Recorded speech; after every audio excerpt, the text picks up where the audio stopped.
Educational RVM में आपका फिर से स्वागत है।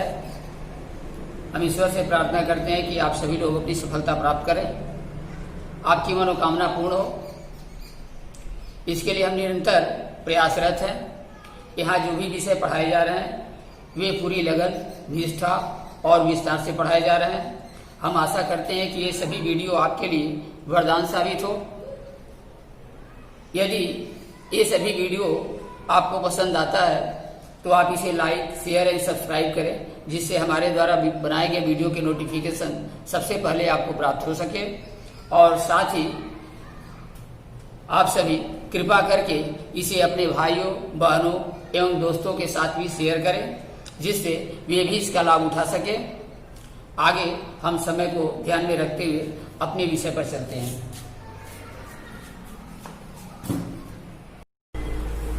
देखिए एक्सरसाइज 13.4 का क्वेश्चन नंबर 6 क्या दिया है। उस गोले की त्रिज्या ज्ञात कीजिए जिसका पृष्ठीय क्षेत्रफल 154 वर्ग सेंटीमीटर है। ठीक है, हमें उस गोले की त्रिज्या बताना है। कोई गोला है, उसकी त्रिज्या बताना है जिसका पृष्ठीय क्षेत्रफल दिया गया है। पृष्ठीय क्षेत्रफल हमने बताया था कि गोले का जो आउटर पार्ट होता है, यानी जो बाहरी भाग होता है, ठीक है, पूरे चारों ओर के, पूरे गोले के चारों ओर का जो पृष्ठ होता है उसी को क्या कहते हैं, पृष्ठीय क्षेत्रफल कहा जाता है। ठीक है, तो गोले की हमें त्रिज्या ज्ञात करनी है जबकि पृष्ठीय क्षेत्रफल दिया है। तो त्रिज्या तो हमको पता नहीं है, तो हम मान लेते हैं, सॉल्यूशन देखें यहाँ हल कैसे करेंगे। हमें त्रिज्या ज्ञात करना है कि गोले की त्रिज्या ज्ञात कीजिए, तो हम मान लेते हैं कि माना गोले की त्रिज्या r है। माना गोले की त्रिज्या कितनी है, r। ठीक है, हमें त्रिज्या ही ज्ञात करना है। देखिए अक्सर क्वेश्चन में क्या करते हैं कि जो पूछा जाता है उसी को मान लेते हैं। जैसे पूछा है कि गोले की त्रिज्या ज्ञात कीजिए, तो हम क्या लिख दिए कि माना गोले की त्रिज्या r है। ठीक, तो गोले की त्रिज्या तो हम लिख दिए। अब गोले की त्रिज्या अगर मालूम हो तो पृष्ठीय क्षेत्रफल क्या होगा। अब यहाँ लिखेंगे इसलिए पृष्ठीय क्षेत्रफल बराबर, तो गोले का पृष्ठीय क्षेत्रफल होता है 4 पाई r²। ये तो सबको मालूम है, फार्मूला है, याद रखना है। पृष्ठीय क्षेत्रफल होता है गोले की अगर त्रिज्या r हो तो पृष्ठीय क्षेत्रफल क्या होगा, 4 पाई r²। लेकिन वो किताब में जो क्वेश्चन दिया है, प्रश्न में दिया है कि गोले का पृष्ठीय क्षेत्रफल कितना है, 154 वर्ग सेंटीमीटर दिया गया है। ठीक है, जो हम निकाले हैं पृष्ठीय क्षेत्रफल वह तो यहाँ पर दिया गया है। अब यही लिख देंगे प्रश्नानुसार, इसको क्या लिख देंगे, प्रश्नानुसार, मतलब प्रश्न के अनुसार जो दिया गया था हम उसी को निकाले हैं। ठीक है, अब हम निकाले हैं तो पृष्ठीय क्षेत्रफल आया 4 पाई r², फार्मूला है। और बुक में दिया है, क्वेश्चन में दिया है 154, दोनों आपस में क्या होंगे, बराबर। ठीक है, हम मान के निकाले हैं, दिया गया है, दोनों आपस में इक्वल कर देंगे तो क्या हो जाएगा, 4 पाई r² इक्वल हो गया 154। हमें मान के निकाले पृष्ठीय क्षेत्रफल, ये दिया गया है, दोनों को बराबर कर देंगे। आगे समझो, मात्रा किसमें नहीं लिखेंगे। अब हमको केवल r का मान बताना है, तो बाकी जितने पद हैं जैसे 4 है या पाई है, पाई भी नियतांक होता है 22/7, इन सबको हम दाएं पक्ष में ले जाएंगे। बाएं पक्ष में केवल r को रखना है, हमको r का मान बताना है।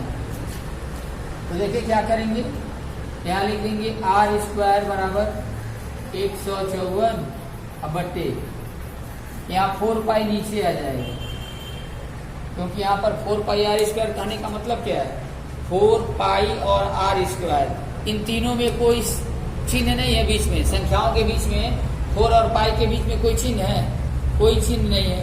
तो कोई चिन्ह नहीं, इसका मतलब क्या है कि मल्टीप्लाई है।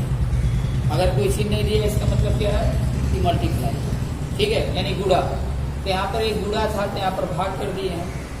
अब क्या करेंगे देखिए, अब यहाँ पर लिखेंगे या r² बराबर, यहाँ लिखेंगे तो 154 बटे 4 तो दिया ही है, अब पाई का मान होता है 22/7, तो नीचे से ना 22/7 लिखेंगे, क्योंकि पाई नीचे है तो 22 नीचे रहेगा, 7 ऊपर जाएगा। अब इसको जिससे कटे कटा लेंगे, 22 से कट जाएगा, 22 साते 154 होता है, 22 साते 154। नहीं, अगर 22 से कटाने आएगा 22 से तो 11 से कटा देंगे, 11 दूनी 22 और 11 से 154 को कटाएंगे तो 11 कम 11 और 11 से 44, 14 बार में कट जाएगा। ठीक है, और जब कट जाएगा फिर हम जो 2 से कटा देंगे, उसको 2 बार कटाना पड़ेगा। अब यहाँ पर देखिए आर स्क्वायर हमको निकालना है, 7 गुणे 7 है, नीचे क्या है 4 है। अब इसको हम लिख सकते हैं कि आर स्क्वायर बराबर यहाँ है 7 गुणे 7, यानी 7 2 बार है, और 4 किसका वर्ग होता है, 2 का वर्ग होता है। तो ऊपर लिख सकते हैं 7/2 और इस पूरे का होल स्क्वायर, ऐसे भी लिख सकते हैं। ठीक है, देखिए यहाँ तो आर स्क्वायर था, लिख दिए, और यहाँ 7 गुणे 7 भी 2 बार है, और 4 का मतलब है कि 2 गुणे 2, तो 7/2 का होल स्क्वायर।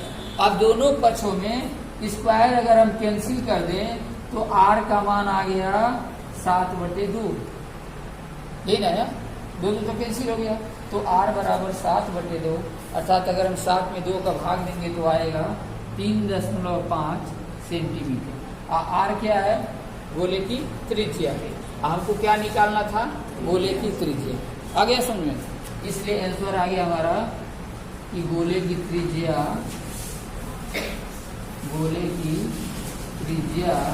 बराबर 3.5 सेंटीमीटर लिखिए या 7/2 सेंटीमीटर लिखिए, दोनों बराबर। आ गया सबको समझ में। इसमें दिया है कि ये मान लेते हैं कि पृथ्वी है और ये मान लेते हैं चंद्रमा है। ठीक है, व्यास क्या है, केंद्र से होकर जाने वाली रेखा व्यास कहलाती है, जो इसकी 2 परिधि पर 2 बिंदुओं को मिलाती है और केंद्र से होकर जाती है। और यहाँ भी वही होगा, यह हमारा व्यास है। तो कह रहा है ये मान लेते हैं हमारा चंद्रमा है और ये हमारी क्या है, पृथ्वी। तो कह रहा है चंद्रमा का व्यास पृथ्वी के व्यास का 1/4 है। चंद्रमा का व्यास पृथ्वी के व्यास का 1/4 है, यानी पृथ्वी का व्यास यदि d है तो चंद्रमा का व्यास क्या हो जाएगा, d/4। 1/4 कहने का मतलब है कि d जितना उसका है उसका 1/4, तो d/4 हो जाएगा। आ गया समझ में, बस यही चीज हमको ध्यान देना है। अगर पृथ्वी का व्यास d है तो चंद्रमा का व्यास कितना हो जाएगा, d/4।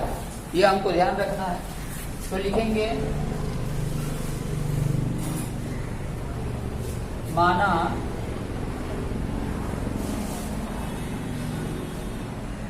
पृथ्वी का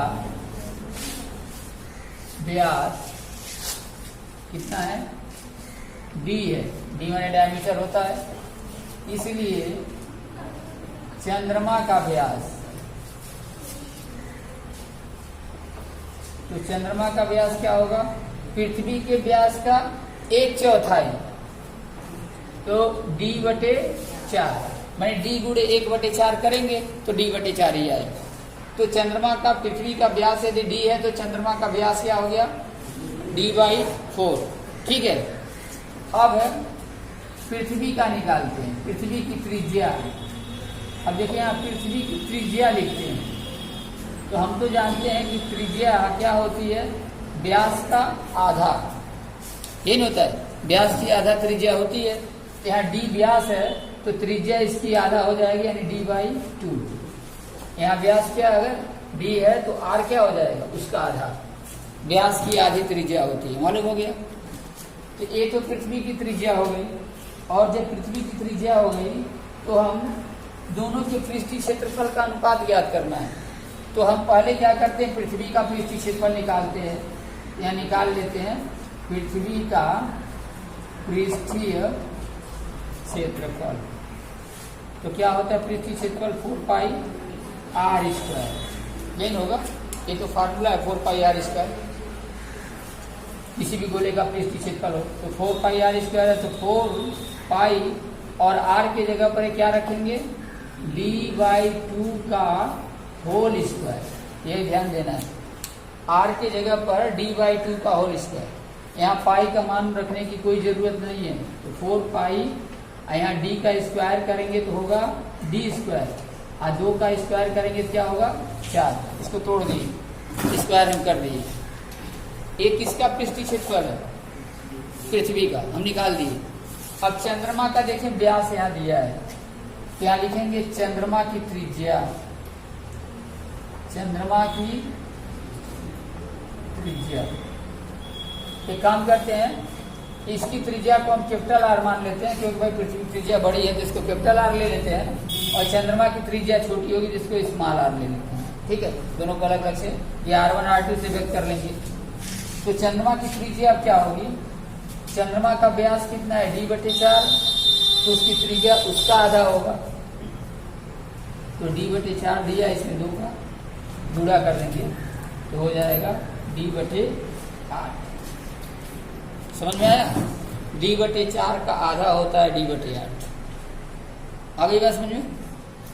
अब चंद्रमा, जैसे हम पृथ्वी का पृष्ठीय क्षेत्रफल निकाले हैं, वैसे यहाँ पर लिखेंगे चंद्रमा का पृष्ठीय क्षेत्रफल, चंद्रमा का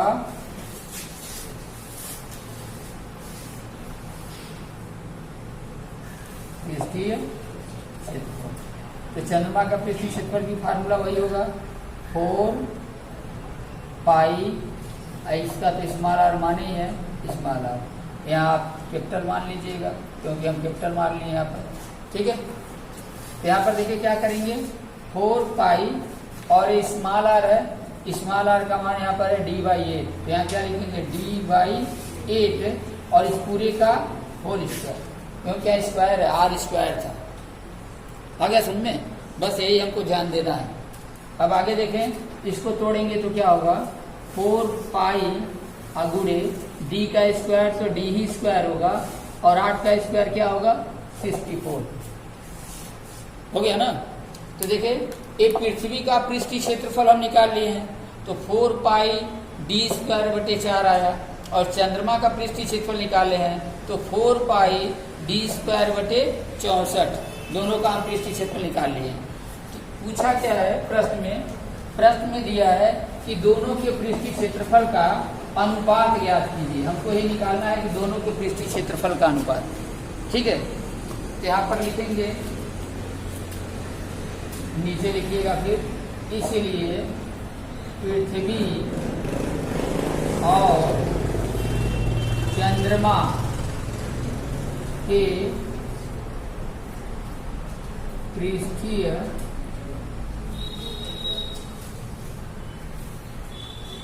क्षेत्रफल का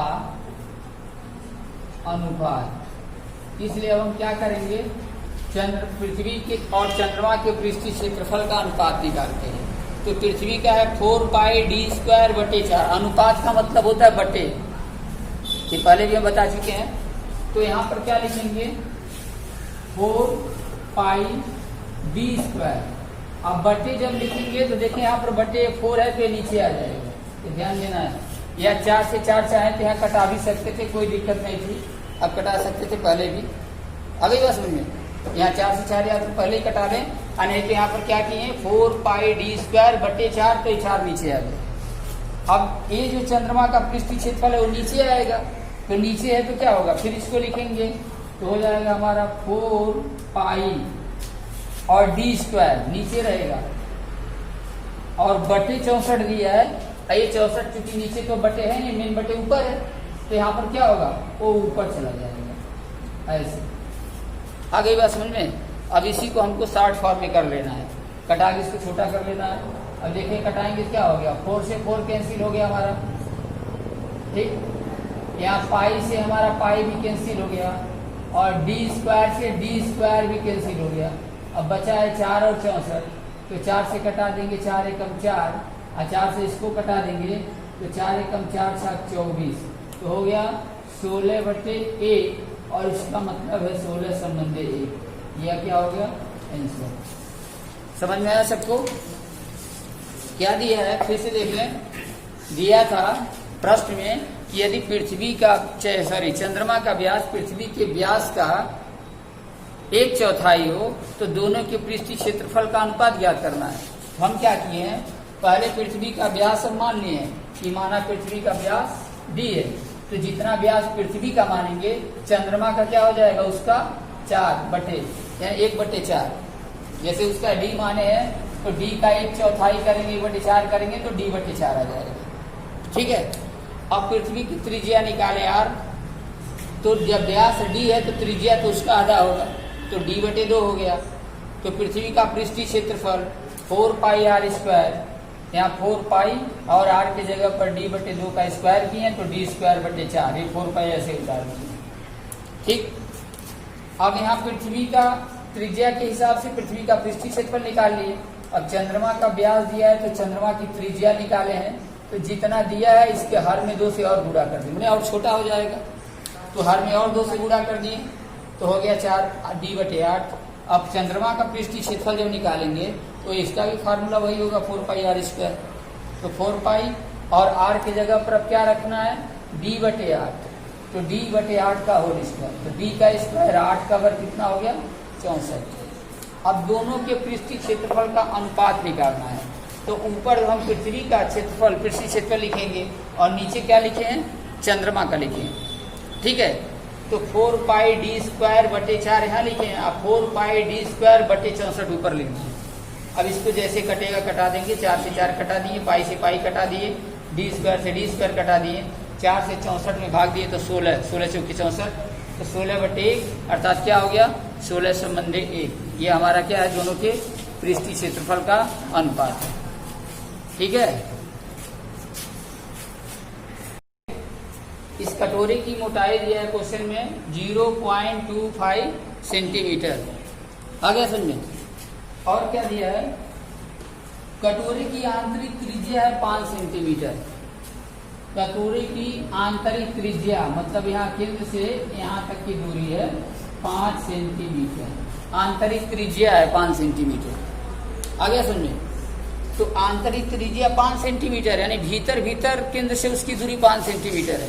अब मोटाई किसका है, कितना है, 0.25, तो बाहरी त्रिज्या कितनी हो जाएगी, तो 5 में इसको जब जोड़ेंगे मोटाई को तब ना, जैसे कि 5 यहाँ दिखाई दे रहा है, यहाँ से यहाँ तक हो गया हमारा, और ये वाला जो दूरी है यहाँ से यहाँ तक ये कितना होगा 0.25, तो इसको भी जब इसमें जोड़ेंगे तब ना यहाँ से यहाँ तक पूरी दूरी होगी, बाहरी त्रिज्या मालूम होगी। तो यही हमको ज्ञात करना है। पूछा है आंतरिक त्रिज्या है 5 सेंटीमीटर, तो कटोरे की बाहरी पृष्ठ का पृष्ठीय क्षेत्रफल ज्ञात करना, हमको बाहर वाला एक पृष्ठीय क्षेत्रफल हमको निकालना, अंदर का नहीं निकालना है। अगर अंदर का निकालना होता तो यही 5 सेंटीमीटर की त्रिज्या मान करके अंदर वाला निकाल देते। ठीक है। लेकिन हमको चूंकि बाहर वाला निकालना है, तो बाहर वाला निकालने के लिए पहले हमको बाहर की त्रिज्या मालूम होनी चाहिए। तो अंदर की त्रिज्या दिया है और जितना कटोरे की मोटाई दिया उसको जोड़ देंगे तो क्या हो जाएगा, बाहर की त्रिज्या मालूम होगी। आ गई बात समझ में। तो सबसे पहले हम लिखेंगे क्योंकि कटोरे की आंतरिक त्रिज्या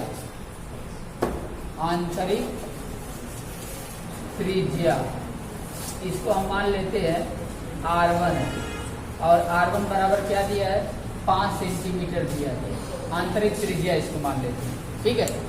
कटोरे की भीतरी दूरी 5 सेंटीमीटर है, इसलिए कटोरे की हम बाहरी त्रिज्या निकालेंगे।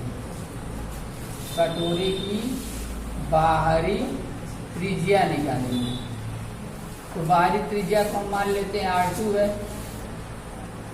तो ये क्या होगा, बाहरी त्रिज्या निकालने के लिए हाइट तो रहेगा ही, और जो कटोरे की मोटाई है दिया है ना कि 0.25 सेंटीमीटर मोटी स्टील की परत से बना हुआ है, तो उसी को हम जोड़ देंगे। मोटाई कितनी है 0.25, इन दोनों को जब जोड़ेंगे तो आ जाएगा 5.25 सेंटीमीटर, ये बाहरी त्रिज्या होगी। ठीक है। हमको क्या निकालना है, इसके बाहरी वक्र पृष्ठीय क्षेत्रफल ज्ञात करना है। तो बाहरी त्रिज्या निकालने हैं, बाहरी वक्र पृष्ठीय क्षेत्रफल निकालने, इसलिए यहाँ लिखेंगे बाहरी वक्र पृष्ठीय क्षेत्रफल बराबर, तो वक्र पृष्ठ का क्षेत्रफल चूंकि क्या है कटोरा है, तो कटोरे का बाहरी पृष्ठ क्या होगा अर्धगोले का 2 pi r square, 4 pi r square तो पूरे गोले का होता है। ये क्या है, यह कटोरा अर्धगोलाकार है, इसलिए इसका बाहरी पृष्ठीय क्षेत्रफल हो जाएगा 2 पाई आर स्क्वायर, तो 2 पाई आर 2 का स्क्वायर।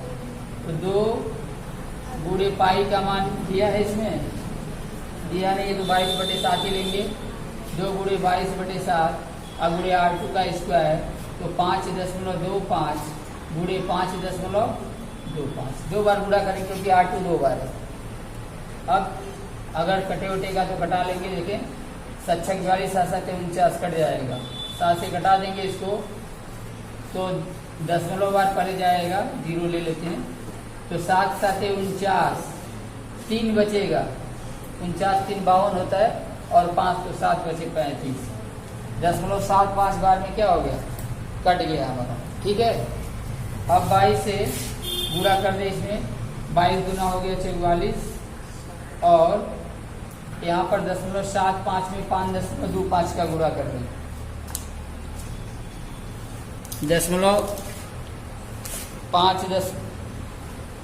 5.25 में गुणा करेंगे 0.75 का, तो आ जाएगा 3.9375। ये आएगा हमारा, इन दोनों का गुणा करने से 3.9375। ठीक है, और इसमें जब हम गुणा कर लेंगे 44 का, तो गुणे 44 का गुणा करेंगे तो आ जाएगा 173.25, ये बराबर आ जाएगा 173.25 सेंटीमीटर का स्क्वायर। यही हमारा आंसर हो जाएगा। आ गया सबको समझ में? केवल हमको यही भी निकालना था कि आंतरिक त्रिज्या दिया था, तो जितना कटोरे की मोटाई होगी आंतरिक त्रिज्या में जोड़ देंगे तो बाहरी त्रिज्या मालूम हो जाएगी। ठीक, और जब बाहरी त्रिज्या मालूम हो जाएगी तो बाहरी हम वक्र पृष्ठीय क्षेत्रफल निकालने के लिए बाहर वाली त्रिज्या लेकर के 2 पाई R2 का स्क्वायर निकाल देंगे, जहाँ 2 पाई का मान 22/7, R2 यहाँ पर 5.25 है। अब 7 से इसको कटाया गया है, इन दोनों का गुणा किए 22 दूनी 44, इन दोनों का गुणा करेंगे तो 3.9375 होगा, फिर इन दोनों का गुणा किया जाएगा तो 173.25 वर्ग सेंटीमीटर आ जाएगा। ठीक है, नंबर 9 दिया है कि एक लंबवृत्तीय बेलन R त्रिज्या वाले गोले को पूर्णतया घेरे हुए। इसमें ये लंबवृत्तीय बेलन है और इसमें R त्रिज्या वाला एक गोला है, और यह बेलन इस R त्रिज्या वाले गोले को पूर्णतः क्या किए है, घेरे हुए है। ठीक है, तो सबसे पहले तो क्या दिया हमको लिख लेंगे, दिया है कि चूंकि गोले की त्रिज्या R त्रिज्या वाले गोले को घेरे हुआ, तो गोले की त्रिज्या कितनी लिख देंगे, गोले की त्रिज्या हमको मालूम है R है, ये हमको पता है। ठीक है, R त्रिज्या वाले गोले को घेरे हुए है। ठीक है, तो गोले की त्रिज्या R है।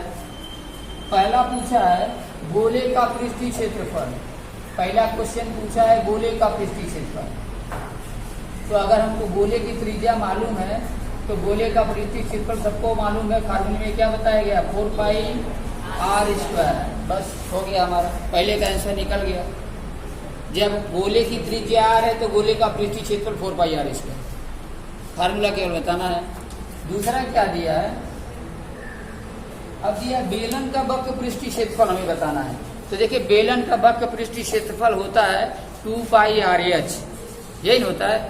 तो बेलन की त्रिज्या क्या है, बेलन की त्रिज्या कितनी होगी, गोले की त्रिज्या के ही बराबर होगी, क्योंकि यह बेलन जो पूर्ण रूप से गोले को क्या किए हुआ है, घेरे हुआ है। तो जब गोले की त्रिज्या यहाँ से यहाँ तक आधी दूरी R थी, तो बेलन की भी तो यहाँ से यहाँ तक आधी दूरी क्या होगी, R ही होगी। आगे सुनिए, तो यहाँ 2 नंबर निकालने के लिए क्या लिखेंगे, लिखेंगे चूंकि बेलन की त्रिज्या कितनी होगी, R है, या बेलन की त्रिज्या बराबर R, ये तो मालूम हो गया। अब बेलन की ऊंचाई निकालना है, बेलन की ऊंचाई, तो बेलन की ऊंचाई H बराबर क्या होगा, जब बेलन की त्रिज्या r हो गई, ठीक है, ये कह रहा है कि ये जो बेलन है गोले को पूर्ण रूप से घेरे हुए है, इसका मतलब अब गोले का व्यास कितना होगा 2r, तो बेलन की ऊंचाई कितनी हो जाएगी 2r, क्योंकि नीचे से भी घेरे हुए है और किनारे से भी घेरा हुआ है। आ गई बात समझ में? तो अब बेलन की ऊंचाई कितनी हो जाएगी 2r। समझ में आया क्यों 2r हुआ? अरे यहाँ से यहाँ तक ये दूरी लेंगे तो आधी दूरी तो वृत्त की क्या है r है, और नीचे का भी r होगा आधा, दोनों को जोड़ेंगे तो व्यास कितना हो गया 2r। समझ में आ गया? तो बेलन की ऊंचाई कितनी हो गई 2r। अब निकालना है बेलन का वक्र पृष्ठ, तो यहाँ पर लिखेंगे बेलन का वक्र पृष्ठ बराबर, तो बेलन का वक्र पृष्ठ बराबर हो जाए 2 पाई r h। अब 2 पाई r की जगह पर हम r ही लिखेंगे और h की जगह पर लिख देना है 2r। तो कितना हो जाएगा 2 दूना 4 पाई r का स्क्वायर। ये हो गया बेलन का वक्र पृष्ठ। दूसरा क्वेश्चन का आंसर आ गया। तीसरा क्या पूछा है? तीसरे में हमें दिया है कि ऊपर 1 और 2 में प्राप्त क्षेत्रफल का अनुपात, 1 और 2 में जो क्षेत्रफल मिला है इन दोनों क्षेत्रफल का अनुपात याद करना है। तो लिखेंगे, इसका मतलब क्या है कि गोले और बेलन के क्षेत्रफल का अनुपात है, तो लिखेंगे गोले और बेलन के पृष्ठीय क्षेत्रफल का अनुपात, पृष्ठीय क्षेत्रफल का अनुपात निकालेंगे। तो देखें, गोले का निकाले हैं 4 पाई r स्क्वायर, 4 पाई r स्क्वायर। अब बेलन का कितना निकाले हैं? ए भी है 4 पाई r स्क्वायर, है ना? देखें, ये भी 4 पाई r स्क्वायर आया था और ये भी कितना आया है 4 पाई r स्क्वायर। तो दोनों का अनुपात क्या होगा? दोनों तो पूरे से पूरा कट गया, तो एक संबंध है 1। यही हमारा आंसर हो गया। आ गया समझ में?